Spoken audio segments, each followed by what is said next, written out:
In this video from ITFreeTraining, I will have a closer look at the traditional options available in Windows to combine multiple disks together, as well as having a closer look at basic and dynamic disks.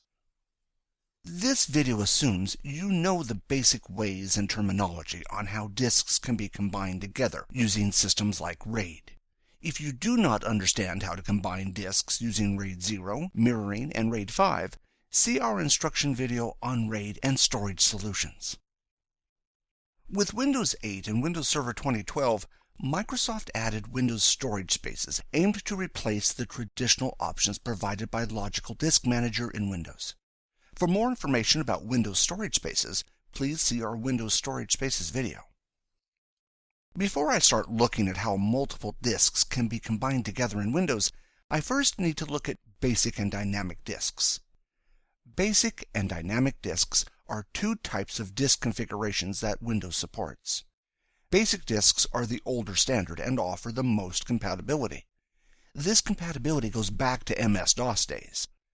If you want to ensure the disk can be used on different systems, including Linux systems, the basic disk is the best choice. Dynamic disks offer more features than basic disks.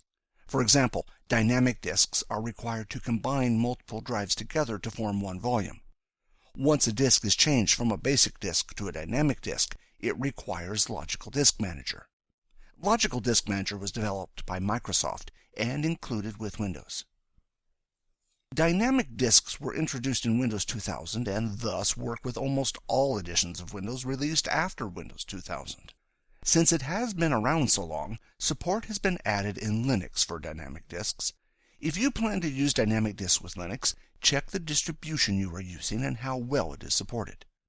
It should be remembered that dynamic disks are a Microsoft proprietary format.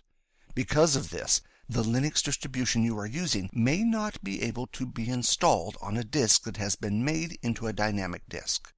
In some cases, even though support is there, additional packages may need to be installed to access dynamic disks in Linux. Basic disks are just that, one disk with basic features on it.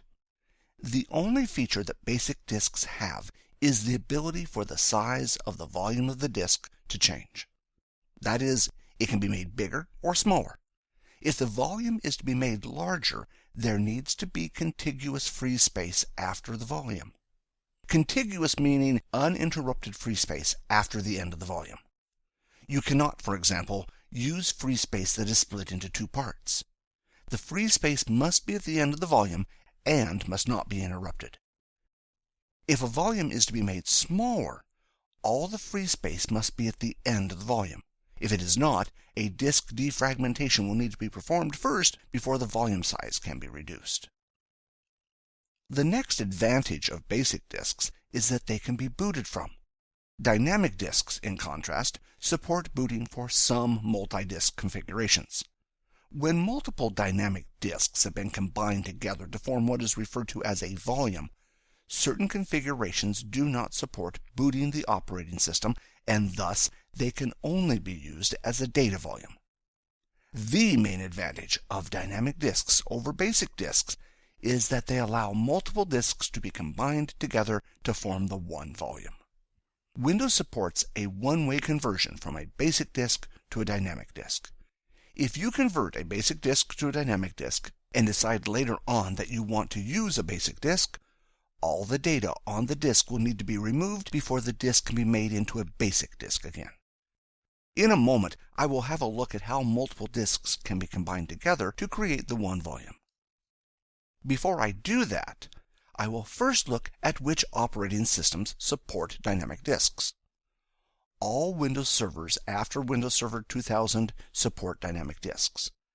The vast majority of operating systems support dynamic disks. However, in some cases, in particular with the older operating systems, a business edition is required.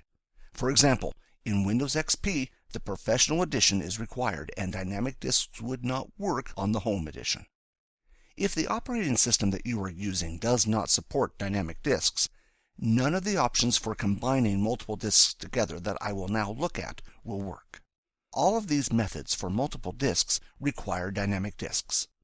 If you attempt to use a basic disk in any of the following configurations, Windows will prompt you to upgrade the basic disk to a dynamic disk.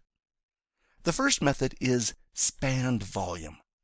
A spanned volume combines the space from multiple disks together to form a single volume.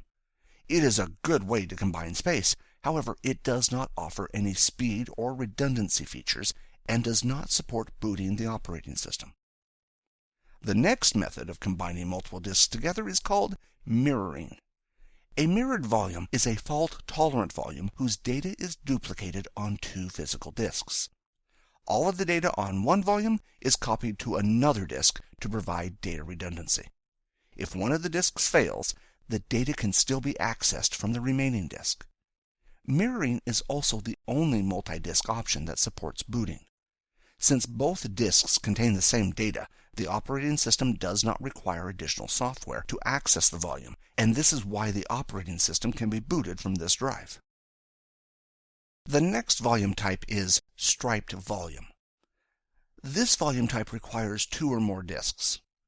Data from the volume is spread evenly across all the disks. Striped volumes do not offer any redundancy, but do offer improved read and write performance, and once again, do not support booting. Striped volumes are often used when performance is required, but redundancy is not. The last volume type is RAID 5. RAID 5 is a fault-tolerant volume where the data from the volume is striped across 3 disks or more. As it is fault-tolerant, one drive is lost to what is referred to as parity, meaning that it can survive one drive failure and still function. Since multiple drives have been combined together, this gives excellent read performance. However, since all drives must be accessed in order to write data to the drive, write performance is slow. RAID 5 is only available in Windows Server operating systems and thus not available on client operating systems such as Windows 8.